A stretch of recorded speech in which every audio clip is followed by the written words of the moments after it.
So our final speaker in this opening plenary session is Professor Johannes Krause from Leipzig for the Max Planck Institute. Johannes has done absolutely remarkable work over the last decade and longer looking at the genomes of ancient humans, but also of ancient microbes as well. And we're looking forward to hearing about the wonderful program of work. Thank you, Johannes.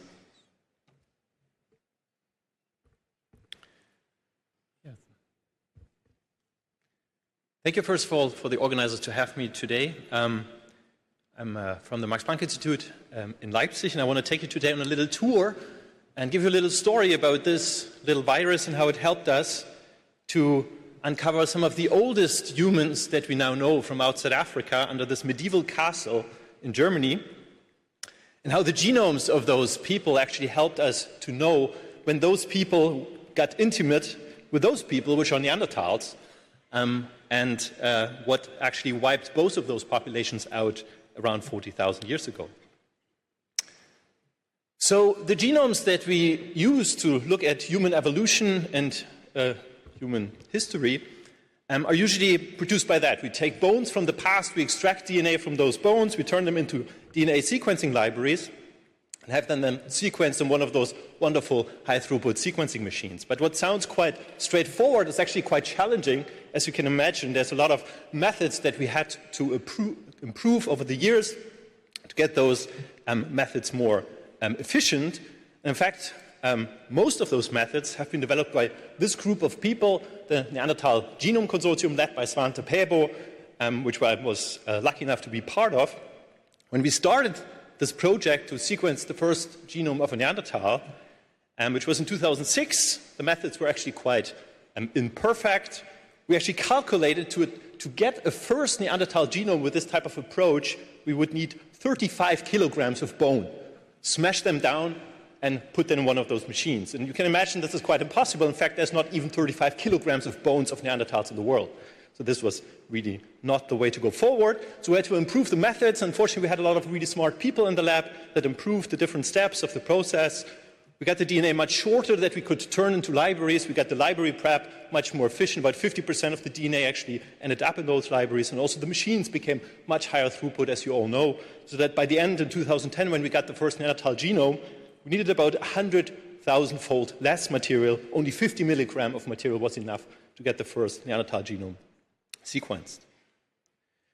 But there was still one major problem, and that problem was that the DNA that we extract from those ancient bones, how can we make sure that that DNA is in fact from someone from the past and not from someone in the present who might have handled those bones and might have contaminated the bones with their own DNA? This is less of a challenge if you work with Neanderthals, because Neanderthals actually fall outside the variation of modern-day people.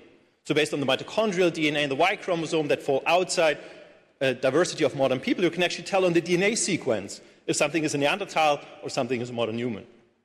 So this was not so much of a challenge, but it was much more of a challenge to look at early modern humans, or modern humans in general from the past, because they fall inside the variation of modern-day people. So if you get a DNA fragment from the past, how can you make sure it's actually really from the past and not by the person handling it? And there's really all kinds of contamination that can occur to bones. So there's people excavating the bones, there's people handling the bones, and there's even people licking bones, right? You might think, who licks bones? But actually archaeologists do, on excavations. I've been there, I've seen that. When they find something that they're unsure about, if it's a bone or a stone, they put it on their tongue. If it sticks, it's a bone. If it falls down, it's a stone, right? It's really incredible. So we really had to find methods to show whether DNA is from the past and not from the present. And we're actually quite lucky. We had some smart people in the lab at the time, and they looked at the DNA sequences quite carefully that we got from the past and compared them to the reference sequences, did large-scale alignments, and saw there were a lot of substitutions in our ancient DNA fragments compared to the modern sequence. And if you look at where in the DNA fragment those substitutions occur, you actually get a very specific pattern. They occur especially at the beginning of the DNA fragment, and if you walk along the DNA fragment towards the end of the fragment, you see C's actually being turned into T's at the beginning of the DNA fragment, about 40%, and And the same seems to be happening at the end of the fragment, but with G's being turned into A's. We actually figured out the G's to A's, it's the same thing. It has something to do with the library prep. So it's actually also C to T's on the other strand. And we actually know what this is. This is cytosine deamination. It's actually very common. It happens, I'm standing here, millions of cells in your body in front of me. But usually that gets repaired. We have repair enzymes, that's not a problem. But that doesn't happen with the ancient DNA. Of course, it doesn't get repaired. And this type of DNA damage accumulates through time, especially at the ends of the DNA, because they are just often single-stranded, so it's less protected. And this turns cytosines into uracil that gets read as thymine, so the C's become T's. And this leaves the specific pattern, and this is actually quite nice because this pattern basically tells us then that something is from the past. And in fact, it looks a little bit, if you look at it like a smiley, so we call it the smiley plot sometimes. And in fact, it makes us happy when we see it because it tells us that something's from the past, because we could actually show that if you, for example, look at a Neanderthal that has been quite contaminated with archaeologists' DNA, you can actually see that the Neanderthal DNA in that Neanderthal has a smiley, but the contamination from the presence does not have the smiley, right? So it's a bit more grim looking. Yeah? And this was quite a powerful approach. We actually applied that then about 15 years ago to some of the earliest humans that we know that came out of Africa about 40,000 years ago, like this individual here called Kostenki 14. So we extracted DNA from this fossil, and we looked at the DNA itself. It had this nice kind of smiley pattern, which made us very happy. It also is DNA only from one person, so we were pretty sure that this is indeed DNA from the past and from the specimen. We then compared it to modern-day people. You see it falls into the variation of modern-day people, but actually it has a very short branch because it died in the past, so it didn't accumulate mutations over the last 40,000 years. So that is another way to actually say it's from the past because it has something that we now call branch shortening. So we now basically had all the tools together to do something that we now call archaeogenetics or archaeogenomics, looking at the DNA from modern humans from the past, which before we could only do for Neanderthals. It's actually one of the reasons why Svante has spent most of his career only working on Neanderthals, because there he could say, based on the DNA sequence, some it's from the past. But now we also have the tools to do that for modern humans, where, of course, there are many more specimens in the world. In fact, there's only 300 Neanderthals that we know of, but there's millions of skeletons of our own ancestors. So just in our lab, we looked at more than 30,000 skeletons over the last 10 years from all kinds of places from all over the world, from more than 3,000 archaeological sites. And that's just the data that we generated in our lab. There's many other big labs, like David Reich's lab, for example, in Boston. So in total, there's more than 100,000 skeletons that have now been analyzed genome-wide, which is a really powerful data set to look at many different things. You can look at genetic history, what I will mostly talk today about, but you can also look at selection through time, so in situ, variants spreading within populations over 10,000s of years. You can look at the social organization, social structure of people from the past. You can look at the pathogens of the people that they were carrying, the microbes, the viruses, the bacteria. You can look at host-pathogen interaction through time, and also at microbial evolution and even microbiomes from people from the past. So it's a really kind of big field, but again, I will mostly look at settlement history and genetic history, in fact, of the first people I want to talk today about. So what do we know about those first people? In fact, we now are pretty certain, based on genetics, archaeology, as well as anthropology, that modern humans, Homo sapiens, evolved in Africa. So for about 300, 400,000 years, our species evolved there. And then about 50,000 years ago, people left Africa, came to Europe, Asia, Australia, as well as later on to the Americas. However, when the first modern humans came to Europe and to Asia, they were actually not alone. There were other people there. And those were, in Europe, the Neanderthals. And in East Asia, you had a group that we now call the Denisovans. Now, Denisovans, some people might be familiar with. It's actually a new group of humans that we identified, in fact, in the lab. We actually analyzed a little bone some years ago, and we actually saw that this was not a Neanderthal. It was also not a modern human. It was actually a new form of human that we now call the Denisovans, which is kind of, if you want, the East Asian equivalent of the Neanderthals. So we then had questions, of course, when we then had the DNA of those Neanderthals and Denisovans to see how are they related to modern humans. Was the gene flow between the different groups? And I think many of you are familiar with this work, and we could actually show that all people outside Africa carry about 2 to 3% Neanderthal DNA in their genome. So all people outside Africa. So it's true for East Asians, Europeans, Australian Aborigines, as well as North and South American indigenous populations. And in fact, that goes back to an introgression event that happened probably some 65 to 45,000 years ago, based on previous estimates. And it probably happened in the Near East, because that was the place where the population left Africa and then probably bumped into Neanderthals and, again, get intimate with them.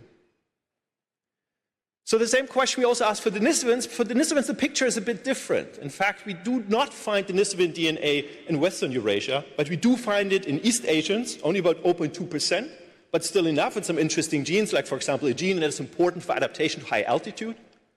But there's much more Denisovan DNA in Oceania. In fact, in Papua New Guinean Highlanders and Aborigines from Australia, you have about 5% Denisovan ancestry. So they have 2 to 3% Neanderthal ancestry and about 5% Denisovan ancestry. And in fact, our colleagues could show there were multiple events of admixture with Denisovans. So there was not just one pulse of Neanderthal, like for the Neanderthal admixture. For Denisovans, there are actually multiple pulses in multiple places in Eastern Eurasia. So I want to now mostly focus on what happened in Europe, what happened in basically the Neanderthal part of the story. So what happened when those modern humans came out of Africa and then spread into Europe for the first time? What archaeology tells us is that at the time when we have the first modern human fossils, there's a lot of weirdness going on. There's a lot of different archaeological cultures.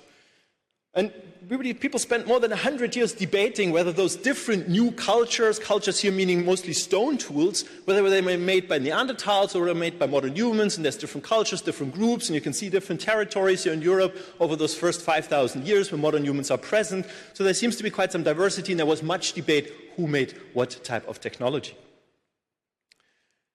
And we had very little genetic data so far for humans that are older than 40,000 years, so for this kind of first time when humans came to Europe. In fact, for Europe, we had only about a handful and a few more from Central and Eastern Asia. And they couldn't really help us to say too much about it. We had a few that had a little bit of extra Neanderthal DNA, suggesting there was some gene flow, then extra gene flow. But then again, modern Europeans don't have more Neanderthal DNA than other people. So we wanted to understand this history a bit better. And this is where Corona comes. So this is where this little virus actually helped us, because the virus actually caused this researcher, Hélène Rouillet, to be stuck in our lab. So she was doing a sabbatical, and she was supposed to work on animal bones from Czech Republic, but the border was closed in 2020, so she couldn't travel to Czech Republic, and she was basically sitting in the lab. It's like, what should I do? And I was like, okay, I called a few of my friends and colleagues. I actually found an archaeologist from Halle, so also in Germany, who had a lot of boxes full of bones that in fact look like this. Nice puzzle, right? And Helen, one should say, she's specialized in finding human bones among those fauna bones. So she's really good in looking at a little bone and saying like, yeah, that's probably human, right? So she sorted through 120 boxes that look like that. So like 10,000s of bones. And in those, yeah, that's pretty impressive, I should say. And she did identify more than 100 bones that she thought could be human. They look like this. Very impressive bones, right? Not quite. So really small fragments, and actually almost all of them we could identify are human. There was one where she said, she's not quite sure, turned out to be a goat, but the other ones were indeed human. And one of them is even amazing. This like little piece here on the right lower side is actually the best preserved bone we now have from the Ice Age, with 30% human DNA. You might think 30% human, what's he talking about? Now most of our bones from the past are not just having human DNA, they have actually DNA from the environment because they're buried in the soil. So 99% of most of the DNA we get from an ancient bone is often just soil. It's like bacteria from the environment. And this one was actually really well preserved. So 30%, that's kind of as good as it goes for us, for the Ice Age at least. So what was also really amazing is that Helen Fuller is here, one of our colleagues. She was able to radiocarbon date those old bones, which is for this old material not quite easy. And she could actually show that those bones, and specifically also the one that I just mentioned, are super old. In fact, the oldest early modern human bones we have outside Africa. So this was quite exciting. And then we were also lucky that this is the castle where the bones were found 100 years ago. So those boxes were filled with bones from this little cave that you can see here at the bottom, which was actually, it collapsed during the Ice Age, but it was a big cave. And some time in the past, in the medieval time, they built a nice castle on top of it. They chucked in more bones in there, probably where the goat is coming from, because there were no goats in the Ice Age. But there was actually a re-excavation done at the site starting in 2016 from my colleague Jean-Jacques Blanc, And they actually buried back into the deep layers of the cave where they had identified some of those very important old bones.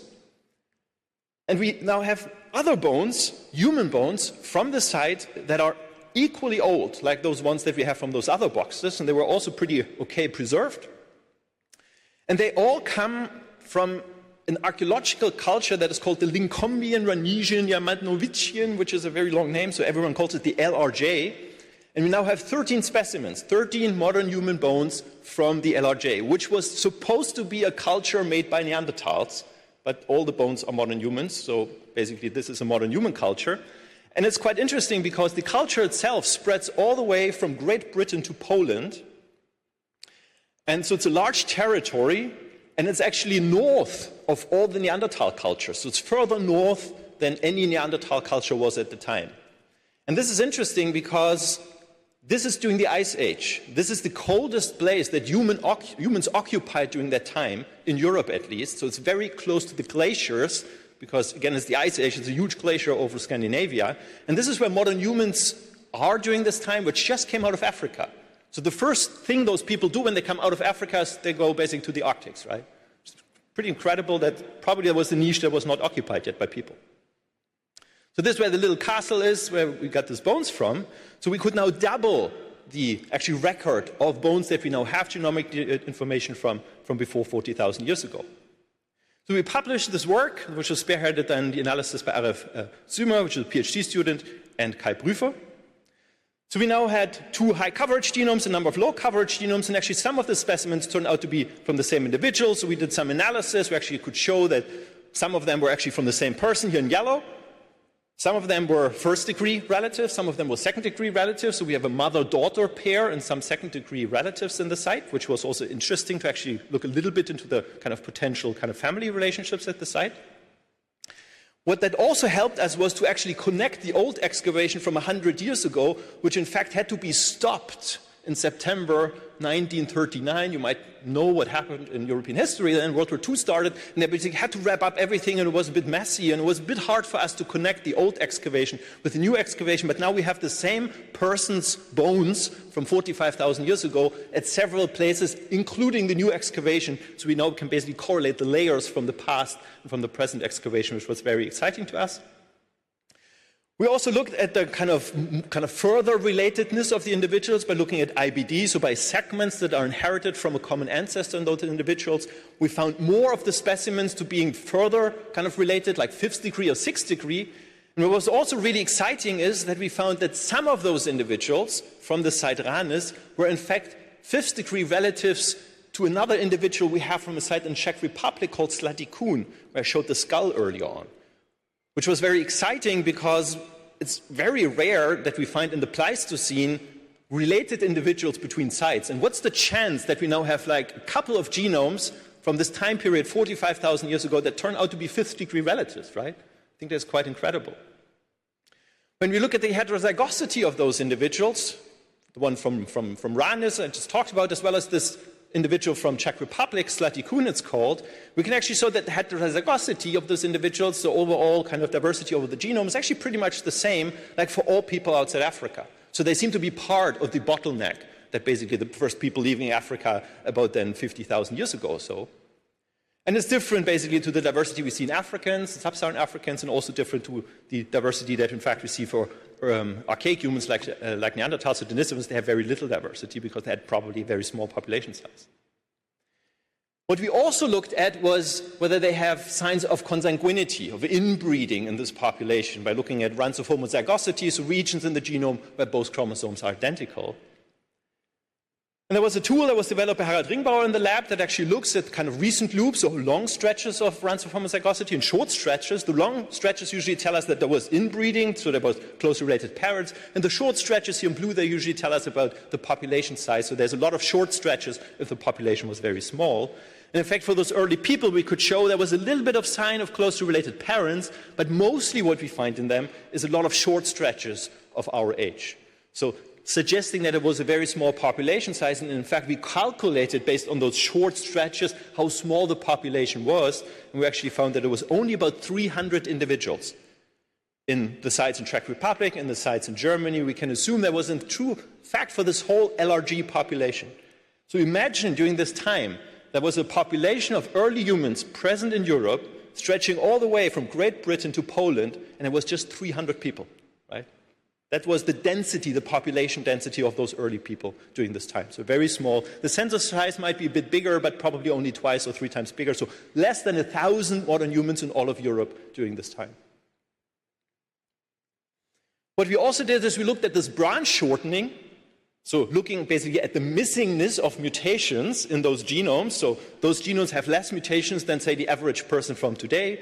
We did that for some other early genomes that were available, and you can actually see that also on this type of branch shortening, we see that Ranis and Slatikun are quite old, so dated to about 48, 47,000 years. So it's just another way to basically confirm the radiocarbon dating that we did before. So they really seem to be the oldest genomes that we now have of modern humans outside Africa. Vanessa then did some analysis where she looked at the population relatedness. So she looked at those genomes from Slatikun Ranis compared to other early genomes as well as present-day genomes. And she could actually show Slatikun and Ranis, as is already clear from the relatedness, they're the same population. They're contemporary from the same population. But in fact, they're not closer related to modern-day Europeans or modern-day East Asians or modern-day Australians, Americans. They're in fact equally distant to everyone outside Africa. They don't seem to have contributed, in fact, genetically to anyone. They're a dead branch. They're probably an extinct branch of humans, an early offshoot from the lineage that is outside Africa, but probably a population didn't make it. They basically went extinct again. What they do, however, carry is they have the same Neandertal admixture that all people outside Africa have. We can actually correlate that they have the same kind of chunks that we also see segregating within the people outside Africa. In fact, they have quite long chunks of Neanderthal DNA. So if you look over the chromosomes here in darker blue, those are kind of long chunks of Neanderthal DNA that they carry in their genome because they lived pretty close in time to the admixture event with Neanderthals. So in the first generation of those basically hybrids between Neanderthals and modern humans, you expect, of course, whole chromosomes, the next generation half chromosome, then fourths, eighths, and so forth. So it actually breaks down, the Neanderthal ancestry breaks down through time. So we can actually look at the decay of the Neanderthal chunks. And if we look at that, we actually see that the longest chunks we find in Ranis, second longest we find in Slatikun, and then some older specimens, as you can see here, you can actually see shorter and shorter chunks. And that we can then also use to extrapolate when was the admixture. So when was the admixture event between Neanderthals and modern humans, based basically on the length or the average length of those Neanderthal chunks. And we get for Slatikun about 60 to 90 generations before this individual lived was the admixture with Neanderthals, and then for Ranis it was 50 to 70 generations, so pretty close in time. And as we also have radiocarbon dates of those individuals, so we know how old they are, we can then calculate what should be then, maybe 29 years per generation, how far back in time then this admixture should have happened, and we get an estimate of about 49 to about 45,000 years ago when the admixture between Neanderthals and modern humans happened. And that's actually quite a bit more recent than the estimates we had before. I mentioned it before, some people even thought it was 65, 70,000 years ago, but now it seems to have happened much more recently. And this work was also confirmed. In fact, we had a paper coming out the same day in Science, where our colleagues, Leonardo Iassi, as well as also colleagues from UCB, so Priya Moyani's group, they actually looked at a very similar approach. They looked at the Neanderthal reference sequence, compared it to modern humans, and then used a tool called admixture, where they then identified regions in the genomes of present-day people and people from the past, identifying those Neanderthal segments, and then basically also looking at this decay through time. So the kind of radiocarbon dated individuals from the past had longer chunks, the kind of more recent samples had kind of shorter chunks, and they could then do the same type of calculation and get a very similar result. In fact, they got about 46, we got about 47,000 years for this introgression. What they also did is they actually looked at whether there were multiple admixture events leading to this Neanderthal ancestry, or whether there was just one pulse, and they clearly showed there was just one pulse of Neanderthal admixture. But they could say that it was probably a longer time. So it was not just a one kind of time event that, it was a nice evening and some Neanderthals and modern humans got closer to each other, but that there was probably a longer time that they might have overlapped, even up to 7,000 years, which would be quite a substantially long time than before 47,000 years ago, where those populations maybe lived close to each other and then exchanged genes, and that basically resulted into this pulse of Neanderthal DNA that was then brought into the world outside the region where this happened, which was probably the Near East. We also did some phenotypic reconstructions, and this is the phenotypic reconstruction we did based on the genes that we know that impact phenotypes. So what we can say for all people, in fact, from the Pleistocene, so all Ice Age people that we have analyzed from the past so far, which are in fact thousands that we looked at so far, they all had dark skin, that we can say. They all had dark eyes, and they all had dark hair, which is maybe not a big surprise because they all came out of Africa, right? What we can also say is that the light skin and the light eyes is a very recent phenomenon. So light eyes maybe about 10, 12,000 years, but the light skin is really something that's spreading in the last 5, 6,000 years. So light skin is actually something that's under strong positive selection in a lot of places and occurs when people actually shift their lifestyle from hunting and gathering to agriculture.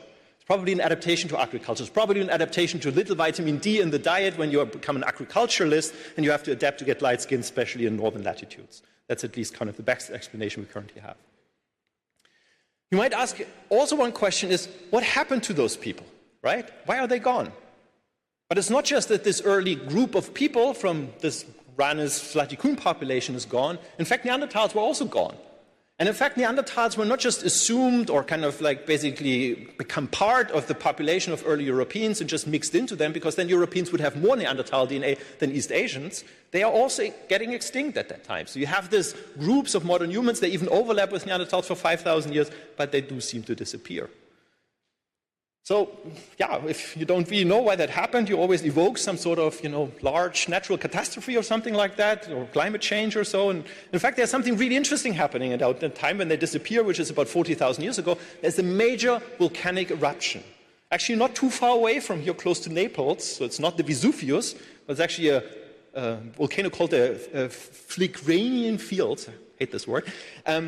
Which is a mega volcano that's, again, part of this whole Vesuvius complex, 25 kilometers from the Vesuvius, that erupts during that time. Is the biggest volcanic eruption in the last 500,000 years in Western Eurasia. It leaves an ash layer all over Eastern Europe. It turns the climate also to a bit colder, so it gets pretty cold. Everything is covered with ash. You can imagine it's probably not the best time, probably also gets quite cold. So humans get extinct. At least that's kind of the best explanation we currently have. In fact, the first population that we see genetically connected to people in the room, in fact, today, or kind of later populations that live in Europe after, is actually this individual that I mentioned at the beginning, Kostenki 14. The one that we already analyzed 15 years ago is actually the first person that we see has genetically contributed to later people and also to people today. And it's really interesting because if you look at the archaeological reports when they basically dug out Kostenki 14, it was actually buried in the ash of the volcano, right? So it's in the tephra of the volcano. So this person lived after the volcanic eruption, right? So probably during this kind of resettlement period, people coming back to Europe and then basically settling this place then from about 39 or 38,000 years ago. So this is basically the model that we currently have. So we have this Neanderthal introgression that now we're pretty certain happened some 45 to about 49,000 years ago. You then have this early kind of group of people coming to Europe, interacting with Neanderthals. Some of those individuals might have also picked up a bit more of Neanderthal DNA, but then both Neanderthals and modern humans disappear, and then only from about 40,000 years ago or so, you have actually people that contribute to later populations. We can also say Slatikun and Ranis are contemporary, they're relatives, same family basically. It's the oldest modern human genomes. It's a very small population, again, less than 1,000 people living all over Europe at that time, so very, very small population. There's a single pulse of admixture, unlike for the Denisovans, where we had multiple events of admixture between those archaic humans and people today. This is different for the Neanderthals.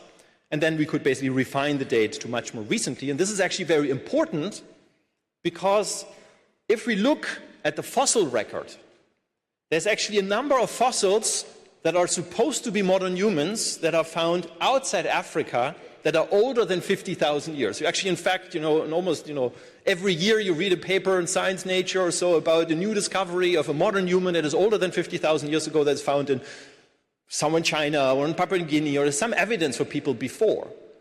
But all those people cannot be part of the genetic diversity that we know today, because we now know that the admixture with Neanderthals happened less than 50,000 years ago. So basically, they have to be then also extinct lineages, which is possible. We've seen that. I mean, this lineage I just talked about went extinct. So it's probably also possible for people in East Asia or South Asia to go extinct. But there's also a certain chance that they are actually wrongly dated. And in fact, some of our colleagues showed that some of the specimens that were supposed to be 70,000 years old were only 40,000 years old. But we now have a very clear, basically, point where those fossils cannot be older if they're really part of the diversity of people that we have in the world today. By that, I want to thank all the people in my group that contributed to kind of much of that work, and I pointed out a few of the people doing my talk, also the funding agencies. If you want to learn more about these interesting stories, I also wrote two popular science books, so kind of point them out down here. They're also translated in 26 languages, so if you can't read English, then you shouldn't listen to me. So anyway, thanks for your attention, and I'm happy to take some questions.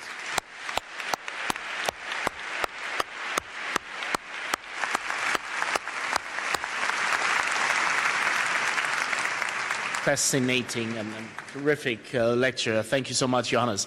We may unfortunately only have time for one quick question. So please run to the mic, identify yourself if you have an urgent question for Johannes. Yes, over there. Hi, hi, it's Anubu Shambu from Institute Pasteur. Very, very interesting presentation, thank you. I just have a question about the selective advantage of having the Neanderthal genome in the modern human genome. That obviously gives you immune advantage, but how do you speculate on that in the light of emerging pathogens? In the light of what? Emerging pathogens and emerging microbes. I mean, in terms of emerging pathogens, I don't really think they were so useful because the pathogen evolution is so much faster than the kind of time period since the admixture with Neanderthals. So I don't really think that we got any genes from the past that helped Neanderthals to adapt to certain pathogens in Europe, and they now help us in the present with emerging pathogens. But certainly some of the work, like for example Svante or Hugo Seeberg, who's also here at the meeting, could show that, for example, we have inherited some genes that still are somehow related to the pathogens like COVID-19, for example, that we're facing today, where they could show that actually one of the genes that gives you a higher risk to actually have a severe form of COVID was actually coming from Neanderthals into the population. So that might be an adaptation to a different type of pathogen in the past that we're now seeing to have different consequences in the present. But I don't really think that kind of those archaic humans really give us much kind of help to cope with the pathogens that we are facing these days. But it could be that they're enriching the diversity, so we basically see haplotypes, we see genes that we basically inherited from them now in our gene pool that might help us to cope, because diversity always helps. And this is basically diversity that is 500,000 years diverged from the people coming outside Africa, so it might actually help us to cope with some of the diseases and pathogens that we're facing in the future. So thank you for it. Thank you very much. Thank you so much, Johannes.